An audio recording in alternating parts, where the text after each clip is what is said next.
ইনস্টাগ্রামে একটা ভিডিওতে নওয়াব শরীফ নামে একজন ভাই একটা কমেন্ট করেছে, লিখেছে যে হুজুর আমার কথায় রিপ্লাই দিবেন। আমাদের একটি সুন্দর সম্পর্ক ছিল, কিন্তু সেই মেয়েটা আমার কোনো যত্ন নিত না। কিছু কিছু কথা মিথ্যা বলতো।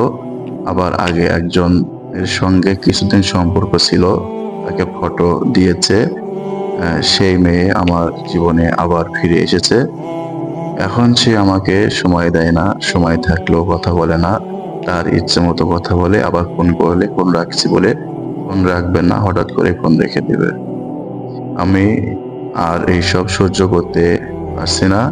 আজ আমি সম্পর্ক শেষ করে দিলাম। এখানে কি আমার ঠকানো হচ্ছে? প্রিয় ভাই আমার নওয়াব শরীফ, আহ, ঠকানো হচ্ছে না, বরং তুমি এতদিন হারাম সম্পর্কে থেকে তুমি তোমার সৃষ্টিকর্তাকে ঠকিয়েছো। সেখান থেকে তুমি পরিত্রাণ পেয়েছো। আল্লাহ রাব্বুল আলামিন হারাম কোনো কিছুর ভেতর বরকত রাখে নাই, হোক সেটা হারাম অর্থ, হারাম খাদ্য অথবা হারাম সম্পর্ক। হারাম কোনো কিছুতেই তোমার সৃষ্টিকর্তা কখনোই বরকত রাখে নাই।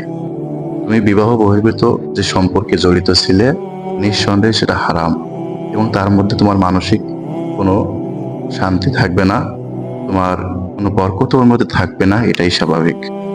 তবে তুমি তোমার কল্যাণময় জীবন অতিবাহিত করতে হলে তুমি তোমার সৃষ্টিকর্তার কাছে প্রার্থনা করো, এবং সেটা বৈধ উপায়ে, যদি তোমার কারোর পছন্দ হয় তাকে বিবাহের প্রস্তাব দিয়ে বৈধ উপায়ে আল্লাহ তাআলার কাছে সাহায্য প্রার্থনা করে বাকি জীবনটা অতিবাহিত করো। ইনশাল্লাহ আল্লাহ তোমার সহায় হবেন।